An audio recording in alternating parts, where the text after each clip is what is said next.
السلام علیکم ورحمۃ اللہ وبرکاتہ۔ الحمد للہ وکفی وسلام علی عبادہ الذین اصطفی، اما بعد اعوذ باللہ من الشیطان الرجیم، بسم اللہ الرحمن الرحیم۔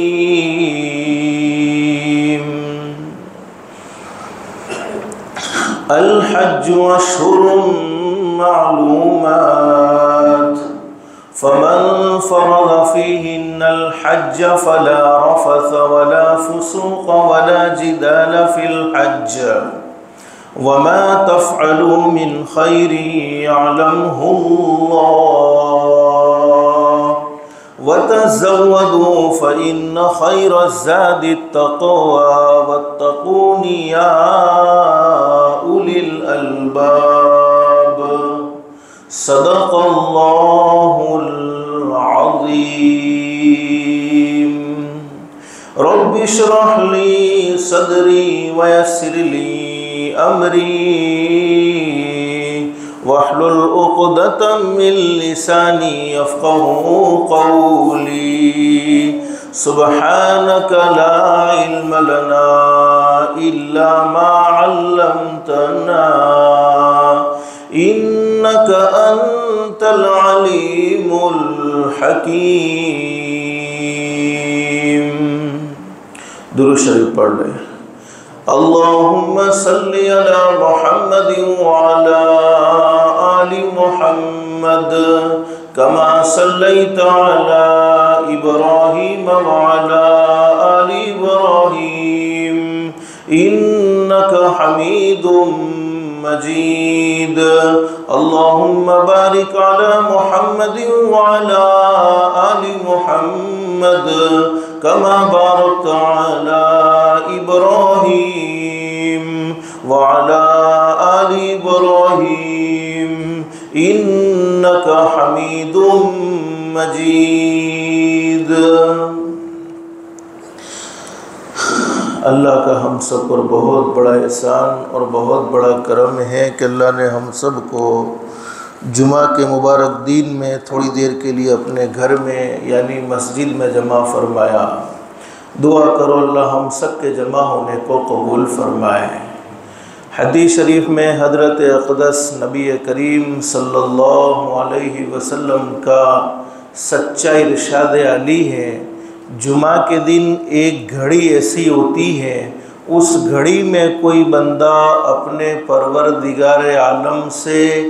جو بھی سوال کرے، شرط یہ ہے کہ جائز سوال ہونا چاہیے، ناجائز سوال نہیں ہونا چاہیے۔ اللہ پاک اس کے سوال کو ضرور قبول فرماتے ہیں، اللہ پاک اس کے سوال کو ضرور منظور فرماتے ہیں۔ اللہ سے دل سے دعا کر لو، اللہ تو نے اپنے فضل و کرم سے اپنی رحمت سے ہمیں مزید میں جمع فرمایا۔ اللہ کے لیے کوئی مشکل نہیں، اللہ ہم سب کو جنت الفردوس میں بھی جمع فرمائے۔ گزشتہ جمعے میں ذکر کیا تھا کہ اسلام کی بنیاد 5 چیزوں پر ہیں، اس میں سے ایک حج۔ یہ حج کے مہینے چل رہے ہیں، اللہ سے دل سے دعا کر لو اللہ ہم سب کو عافیت کے ساتھ، سلامتی کے ساتھ، اخلاص کے ساتھ، للہیت کے ساتھ جلد سے جلد حج مبرور نصیب فرمائے۔ حج کی فرضیت کے بارے میں کچھ باتیں گزشتہ جمعے میں ذکر کی تھی، اور حج نہ کرنے پر اللہ نے وسعت دے رکھی ہے، اللہ نے طاقت دے رکھی ہے، اس کے باوجود حج کو ٹالتے رہنا، حج کو نہ کرنا، حج کرنے میں سستی کرنے پر حضرت اقدس نبی کریم صلی اللہ علیہ وسلم نے کتنی سخت وعید بیان فرمائی ہے، اس کے بارے میں بھی کچھ باتیں ذکر کی تھی۔ اللہ سے دل سے دعا کر لو، اللہ ہم سب کو ہمارے نبی حضرت محمد الرسول اللہ صلی اللہ علیہ وسلم کی زبان مبارک سے نکلی ہوئی باتوں پر یقین نصیب فرمائے، اور اللہ ہم سب کو عمل کی توفیق نصیب فرمائے۔ میرے پیارو، یہ بات تو فائنل اور طے شدہ ہے کہ ہمارے نبی بولو اپنی مرضی سے نہیں بولتے تھے۔ قرآن کریم میں اللہ رب العالمین فرماتے ہیں وَمَا يَنْطِقُ عَنِ الْهَوَىٰ إِنْ هُوَ إِلَّا وَحْيٌ يُوحَىٰ۔ اللہ فرماتے میرے محبوب حضرت محمد الرسول اللہ صلی اللہ علیہ وسلم جو بھی بولتے ہیں زبان میرے محبوب کی ہوا کرتی ہے، کلام تو خود رب العالمین کا ہوتا ہے۔ اور ایک صحابی نے حضرت نبی کریم صلی اللہ علیہ وسلم سے پوچھا اللہ کے نبی آپ جو بھی بولتے ہیں میں اس کو لکھ لیتا ہوں، میں اسے محفوظ کر لیتا ہوں، کبھی کبھی آپ غصے میں ہوتے تو کیا غصے میں کہی ہوئی بات کو بھی میں لکھ لوں، غصے میں کہی ہوئی بات کو بھی میں محفوظ کر لوں؟ حضرت نبی کریم صلی اللہ علیہ وسلم نے فرمایا ہاں میرے صحابی، یہ محمد کہو صلی اللہ علیہ وسلم، یہ محمد کی زبان کبھی اپنی مرضی سے حرکت نہیں کرتی ہے، بلکہ کس کی مرضی سے بولو؟ اللہ کی مرضی سے۔ اللہ ہمیں ہمارے نبی سے سچی محبت نصیب فرمائے۔ جب حضرت اقدس نبی کریم صلی اللہ علیہ وسلم سے سچی محبت ہوتی ہے، سچا پیار ہوتا ہے، سچا عشق ہوتا ہے، تو حضرت نبی کریم صلی اللہ علیہ وسلم کے ارشادات پر عمل کرنا ہم سب کے لیے آسان ہو جاتا ہے۔ حدیث شریف میں فرمایا نبی کریم صلی اللہ علیہ وسلم نے، حدیث کے بیان کرنے والے صحابی حضرت ابو ہریرہ رضی اللہ تعالیٰ عنہ فرماتے ہیں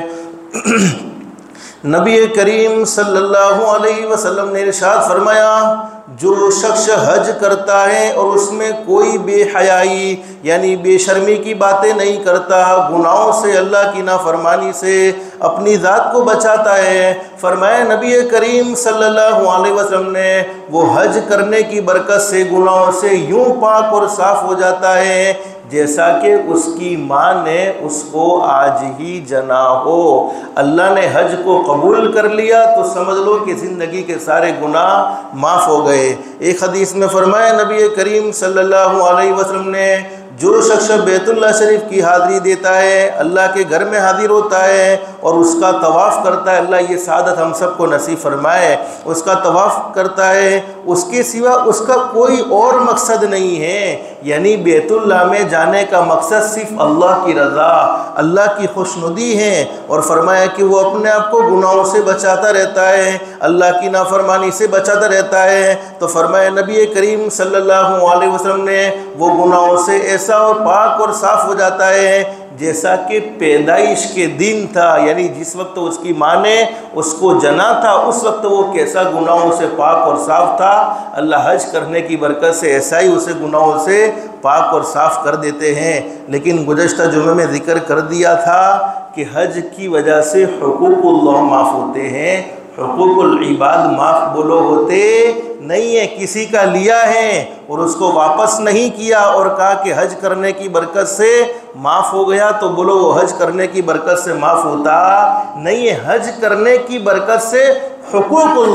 اللہ کے حقوق ہمارے ذمے رہے ہیں، تو اللہ تو بڑا کریم ہے، اللہ تو بڑا رحیم ہے، اپنے حقوق کو معاف کرنے میں اللہ پاک کو بولو کوئی پرواہ ہوتی نہیں ہے، اور اللہ پاک ضرور معاف کر ہی دے گا، ہمیں اللہ کی ذات عالی سے قوی امید ہے۔ لیکن کسی کا لیا ہے اور اس کا دینے کا نام نہیں۔ حقوق العباد کی کوتاہی جب تک بندوں سے معافی نہ مانگی جائے تب تک ایک حج نہیں، دو حج نہیں، تین حج نہیں، چار حج نہیں، پوری زندگی حج کرنے میں گزر جائے پھر بھی حقوق العباد کی بولو معافی نہیں، جب تک کہ بندے معاف نہ کر دے۔ حدیث شریف میں موجود ہے، حدیث کے بیان کرنے والے حضرت عبداللہ ابن عباس رضی اللہ عنہ فرماتے ہیں کہ ایک مرتبہ حضرت اقدس نبی کریم صلی اللہ علیہ وسلم کے ساتھ ہم صحابہ کرام کی جماعت مینا میں تھے۔ مینا ایک جگہ ہے، اللہ آپ کو دکھائے گا انشاءاللہ، ضرور ہم پہنچیں گے اور اس جگہ کو اپنی آنکھوں سے دیکھیں گے۔ مینا میں تھے، یمن کی ایک جماعت، یمن کے رہنے والے لوگوں کی ایک جماعت حضرت اقدس نبی کریم صلی اللہ علیہ وسلم کی خدمت عالیہ میں حاضر ہوئی اور حضرت نبی کریم صلی اللہ علیہ وسلم سے آ کر فرمایا یا رسول اللہ صلی اللہ علیہ وسلم ہمارے ماں باپ آپ پر قربان ہو جائیں، ہمیں حج کے فضائل سے آگاہ فرما دیجئے، یعنی حج کرنے پر اللہ رب العالمین ہمیں کیا دینے والا ہے۔ اس لیے کہ آدمی کے مزاج میں جب فضیلتیں سامنے آتی ہیں تو اس کا بولو کرنا آسان ہو جاتا ہے۔ تو صحابہ کرام کی ایک جماعت یمن سے حضرت نبی کریم صلی اللہ علیہ وسلم کی خدمت میں آئی اور فرمایا اللہ کے رسول ہمارے ماں باپ آپ پر قربان ہو جائے، ہمیں حج کے فضائل سے آگاہ فرما دیجئے۔ حضرت اقدس نبی کریم صلی اللہ علیہ وسلم نے ارشاد فرمایا جو شخص اپنے گھر سے حج یا عمرہ، حج ہو یا عمرہ، عمرے کے ارادے سے نکلتا ہے، حج کے ارادے سے نکلتا ہے تو ہر قدم زمین سے اڑتا ہے۔ جب ہم زمین پر قدم رکھتے ہیں ہر قدم زمین سے اڑتا ہے اور رکھتے ہیں قدم، تو فرمایا اٹھاتے وقت اور رکھتے وقت اس کے گناہ یوں جھڑ جاتے ہیں، یوں ختم ہو جاتے ہیں جیسے درخت سے پتے گرتے ہیں۔ پھر آگے حضرت نبی کریم صلی اللہ علیہ وسلم نے ارشاد فرمایا میرا وہ امتی جو مدینہ المنورہ میں حاضر ہو جائے، اس لیے کسی مکہ المکرمہ کا سفر نہیں، ہمارے نبی کے احسانات ہم پر بہت زیادہ ہیں۔ کیوں حضرت اقدس نبی کریم صلی اللہ علیہ وسلم کے شہر میں ہم حاضر نہ ہو، ضرور حاضر ہونا چاہیے۔ اور جو شخص روزانہ 313 مرتبہ درود شریف پڑھنے کا اہتمام کرے گا اللہ پاک اس سے اپنے فضل و کرم سے بہت جلد مکہ المکرمہ اور مدینہ المنورہ کا سفر کروائے گا۔ اللہ کے لیے بولو کوئی مشکل، اللہ پیسوں کا محتاج نہیں ہے، اللہ مال کا محتاج نہیں ہے۔ اللہ چاہے تو غریب کو کئی مرتبہ مدینہ بلاتا ہے اور اللہ نہ چاہے تو مالدار پوری زندگی محروم رہ جاتے ہیں۔ تو فرمایا کہ جب وہ مدینہ منورہ میں حاضر ہوتے ہیں اور مجھے سلام کرتے ہیں اور مصافحہ کرتے ہیں، یہ تو اس وقت کی بات ہے جب حضرت اقدس نبی کریم صلی اللہ علیہ وسلم موجود تھے، مصافحہ ہو سکتا تھا، لیکن اب ہم سلام تو ضرور پیش کر سکتے ہیں۔ اور ہمارا عقیدہ ہمارے نبی حضرت محمد رسول اللہ صلی اللہ علیہ وسلم اپنے روزے مبارکہ میں بولو موجود ہیں، زندہ ہیں، اور وہ ہمارے سلام کو سنتے بھی ہیں اور اس کا جواب بھی بولو دیتے ہیں۔ یہ ہم سب کا عقیدہ ہونا چاہیے۔ فرمایا نبی کریم صلی اللہ علیہ وسلم نے مجھے سلام پیش کرتا ہے تو فرشتہ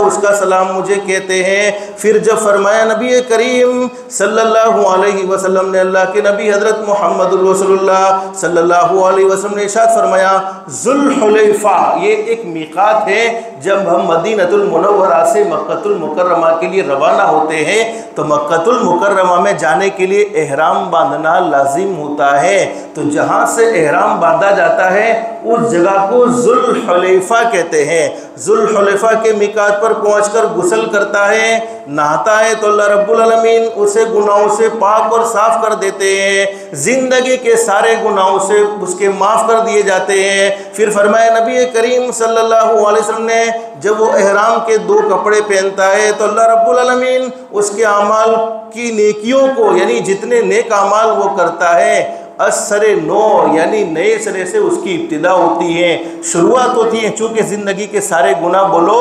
معاف ہو چکے ہیں۔ اور جب وہ کہتا ہے لبیک اللہم لبیک لبیک لا شریک لک لبیک ان الحمد والنعمت لک والملک لا شریک لک، جب وہ لبیک سے پکارتا ہے اللہ پاک اس کے جواب دیتے ہیں لبیک و سعدیک، میرے بندے تو نے مجھے پکارا ہے، میں حاضر ہوں، بتا کیا کہنا چاہتا ہے۔ جواب میں اللہ پاک کہتے ہیں لبیک و سعدیک۔ پھر اللہ رب العالمین جواب میں ارشاد فرماتے ہیں، اللہ رب العالمین جواب میں ارشاد فرماتے ہیں میرے بندے میں نے تیری بات کو سن لی ہے، تو نے مجھے پکارا، میں نے تیری بات کو سن لی ہے اور میں تیری طرف متوجہ ہو چکا ہوں۔ حضرت اقدس نبی کریم صلی اللہ علیہ وسلم نے ارشاد فرمایا جب مکہ مکرمہ میں حاضر ہو کر طواف اور صفا مروہ کی سعی کرتا ہے، سعی کے معنی دوڑنا، صفا مروہ کی سعی کرتا ہے، تو فرمایا اللہ رب العالمین اس کے لیے بھلائیوں کا سلسلہ قائم فرما دیتے ہیں، اس کے مقدر میں بھلائیاں ہو جاتی ہیں۔ اور جب وہ عرفات کا وقوف کرتا ہے اور لوگ خوب روتے دھوتے ہیں، عرفات کے اندر لوگ روتے بھی ہیں دھوتے بھی ہیں، اور گزشتہ میں نے آپ کو بتلایا تھا کہ ہر عبادت اللہ کے نزدیک قبول کروانی چاہیے، ہر عبادت، ہماری زندگی کا ہر عمل ایسا ہونا چاہیے کہ ہم اللہ کو پیش کر سکیں اور اس عمل سے ہمیں مغفرت کی امید ہو، اس عمل سے ہمیں اللہ سے اجر ملنے کی امید ہو۔ تو فرمایا کہ جب لوگ روتے دھوتے ہیں، اللہ کے سامنے روتے ہیں، اللہ رب العالمین ساتوں آسمانوں کے فرشتوں کے سامنے ان پر فخر فرماتے ہیں، اور اللہ رب العالمین فرماتے اے میرے آسمان کے فرشتوں،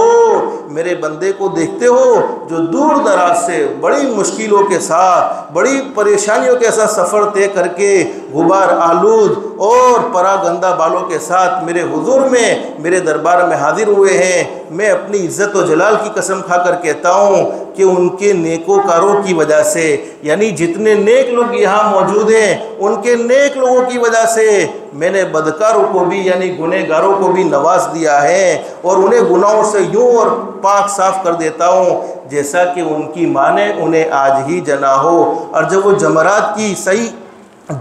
کی رمی کر کے جب شیطان کو کنکری ماری جاتی ہے تو اس کو کہتے ہیں جمرات کی رمی کر کے سر منڈاتے ہیں، پھر اخیر میں طواف زیارت کرتے ہیں۔ حضرت اقدس نبی کریم صلی اللہ علیہ وسلم نے ارشاد فرمایا عرش سے پکارنے والا پکارتا ہے تمہاری مغفرت ہو چکی ہے، اب تم واپس اپنے گھر پر جاؤ، تمہارے سر پر کوئی گناہ بولو باقی نہیں رہا۔ یہ تو میں نے فضیلت مختصر بتلائی ہے کہ اللہ نے اگر وسعت دے رکھی ہے، طاقت دے رکھی ہے تو حج میں بولو تاخیر کرنی نہیں چاہیے، جتنا ہو سکے اللہ نے وسعت دے رکھی ہو اسے جلد سے جلد کر لینا چاہیے۔ یہ نہیں سوچنا چاہیے کہ فلانی عمر میں کر لوں گا، فلانی عمر میں کر لوں گا، ایک سیکنڈ کا بولو کوئی بھروسہ نہیں ہے، زندگی کا چراغ کب بجھ جائے کچھ نہیں کہہ سکتے ہیں۔ ایک حدیث میں فرمایا نبی کریم صلی اللہ علیہ وسلم نے جو مسلمان ایمان والا اپنے گھر سے اللہ کے راستے کے لیے نکلتا ہے، اللہ کے راستے میں جانے کا ارادہ کر کے نکلتا ہے، لیکن راستے میں سواری نے اسے لات مار دی، اس زمانے میں وہ گھوڑے ہوتے تھے، کھچر ہوتے تھے، اس زمانے میں ایکسیڈنٹ ہو گیا، یعنی فلائٹ کریش ہو گئی یا ایکسیڈنٹ کا معاملہ ہو گیا۔ فرمایا نبی کریم صلی اللہ علیہ وسلم نے میرا کوئی امتی اللہ کے راستے کے ارادے سے نکلتا ہے اپنے گھر سے، لیکن راستے میں سواری نے اسے تکلیف پہنچا دی، یعنی اس کا ایکسیڈنٹ ہو گیا یا زہریلے جانور نے اسے کاٹ لیا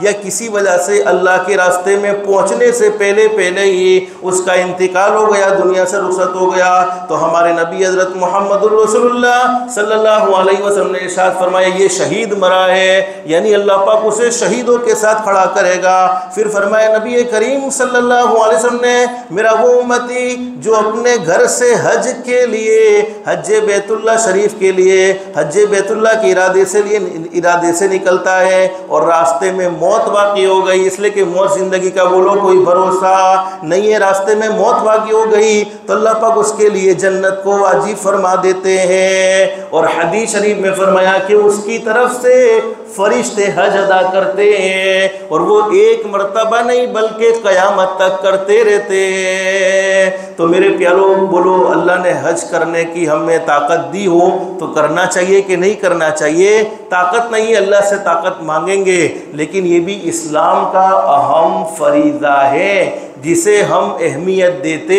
نہیں ہے۔ آج کل عمرہ کا رواج بن چکا ہے، مالداروں کے پاس پیسے بس عمرہ میں پکنک سمجھ کے عمرہ میں جاتے ہیں، ہاں دوسری جگہ پر گھومنے جاوے اس سے بہتر عمرہ میں چلے جاوے، کوئی مسئلہ نہیں ہے، لیکن میں نے بہت سو کو دیکھا ہے جنہوں نے عمرہ کیا پھر وہ حج میں تاخیر کرتے رہتے ہیں، پھر وہ حج کو اہمیت دیتے نہیں ہیں، حالانکہ حج کرنا فرض ہے، عمرہ کرنا بولو فرض نہیں ہے۔ اور ایک حدیث میں فرمایا نبی کریم صلی اللہ علیہ وسلم نے اللہ رب العالمین حج کرنے والوں کی مغفرت فرما دیتے ہیں، اور حج کرنے والے لوگ جن کے لیے مغفرت کی دعائیں کرتے ہیں اللہ پاک ان کی بھی مغفرت فرما دیتے ہیں۔ اب بہت سے لوگوں کے دلوں میں یہ تمنا بھی تو ہوتی ہے کہ اللہ ہمیں حج کا سفر کروا دے، اللہ ہمیں عمرہ کا سفر کروا دے، ہمیشہ اس کوشش میں رہتے اگرچہ کچھ ہوتا نہیں ہے، لیکن معاملہ یہ ہے حج زندگی میں بولو کتنی مرتبہ فرض ہے؟ بولو ایک مرتبہ، اور وہ بھی کس پر؟ جس کے پاس بدنی طاقت بھی موجود ہے، مالی طاقت بھی موجود ہے، لیکن دن رات میں حی علی الصلاۃ حی علی الفلاح کی صدائیں 5 مرتبہ سنی جاتی ہے، اس کے باوجود ہمارے قدم مسجد کی طرف نہیں اڑتے ہیں۔ اور صبح میں کتنے بہترین انداز میں پکارا جاتا ہے، الصلاۃ خیر من النوم، تم سوئے ہوئے ہو اس سے بہتر نماز ہے، یعنی نیند سے بھی زیادہ بہتر نماز ہے۔ اب حج کرنے کی امید ضرور رکھتے ہیں، لیکن قدم مسجد کی طرف بولو اڑتے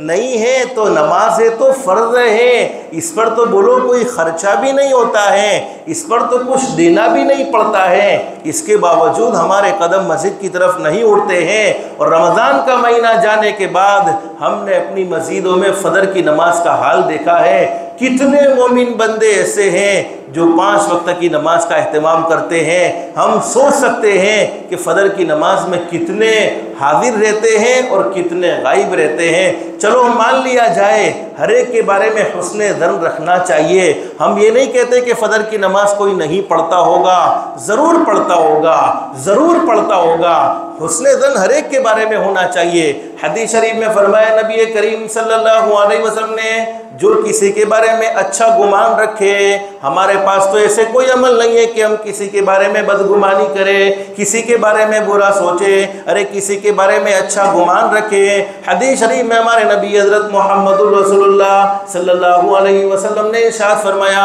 اللہ رب العالمین اسے موت کے وقت ضرور کلمہ نصیب فرمائے گا۔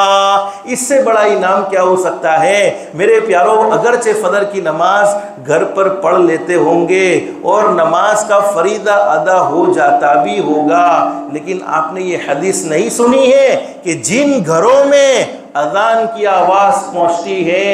ان گھروں میں نماز ہوتی ہی نہیں ہے۔ نہیں ہوتی کا کیا مطلب؟ کوئی ثواب ملتا نہیں ہے۔ اور دنیا کے معاملے میں ہم اتنے ایکٹیو، اتنے چوکندہ ہیں، اتنے اپنے آپ کو اتنے ہوشیار سمجھتے ہیں کہ کسی جگہ پر 1 روپے کا نفع ہو اور کسی جگہ پر اسی چیز کے 25 روپے ملتے ہو یا 27 روپے ملتے ہو، تو بولو کون سا ہم اختیار کریں گے، 25 والا یا 27 والا؟ اگرچہ تھوڑی محنت زیادہ کرنی پڑے، تو کیا اللہ کے وعدوں پر اور حضرت نبی کریم صلی اللہ علیہ وسلم کی زبان مبارک پر ہمیں یقین نہیں ہے؟ ہمارے نبی نے فرمایا جماعت کے ساتھ نماز پڑھی گئی، ایک نماز کا بدلہ 25 نمازوں کا، ایک روایت میں 27 نمازوں کا۔ ایک اللہ کے ولی کی کسی عذر کی وجہ سے جماعت کی نماز چھوڑ گئی، عشاء کی نماز فوت ہو گئی جماعت کے ساتھ، حالانکہ ان کی نماز چھوٹی نہیں ہے، صرف جماعت چھوٹی ہے، اور وہ بھی ہماری طرح سستی کی وجہ سے نہیں، کسی عذر کی وجہ سے۔ اب حضرت نبی کریم صلی اللہ علیہ وسلم کی یہ حدیث ان کے سامنے موجود تھی، انہوں نے ایک نماز کو 25 مرتبہ یا 27 مرتبہ دہرایا کہ چلو میں نے 25 مرتبہ کا ثواب حاصل نہیں کیا تو اسی نماز کو 25 مرتبہ پڑھ لیتا ہوں، کوئی آسان کام ہے؟ ہم تو نماز پڑھتے بھی ہیں، فجر کی سنت موقدہ اتنی اسپیڈ میں پڑھی جاتی ہے، کبھی امام نے سورہ فاتحہ پوری نہیں کی ہوتی ہے، اس سے پہلے حضرت 2 رکعت سنت پڑھ کر نماز میں شامل ہو جاتے ہیں۔ کیوں؟ وہ نماز کا چسکا ہمارے دلوں میں نہیں ہے، نماز کو خشوع اور خضوع کے ساتھ پڑھنے کا جذبہ ہمارے دلوں میں نہیں ہے، جس کی وجہ سے ہماری نمازیں آٹومیٹک اور سپر فاسٹ ہے۔ لیکن جب رات کو سوئے، کسی کہنے والے نے کہا کہ حضرت آپ نے 25 مرتبہ نمازیں تو پڑھ لی ہے یا 27 مرتبہ نمازیں تو پڑھ لی ہے، لیکن فرشتوں کی آمین تم کہاں سے لاؤ گے؟ یعنی فرشتوں کی آمین تو تم نہیں لا سکتے ہو۔ اور حدیث شریف میں ہمارے نبی حضرت محمد رسول اللہ صلی اللہ علیہ وسلم رحمت للعالمین تھے، آپ کو امت سے بڑی محبت تھی، ہمیشہ امت کا خیال رکھا ہے، کبھی بھی امت کو تکلیف پہنچانا آپ نے پسند نہیں کیا ہے،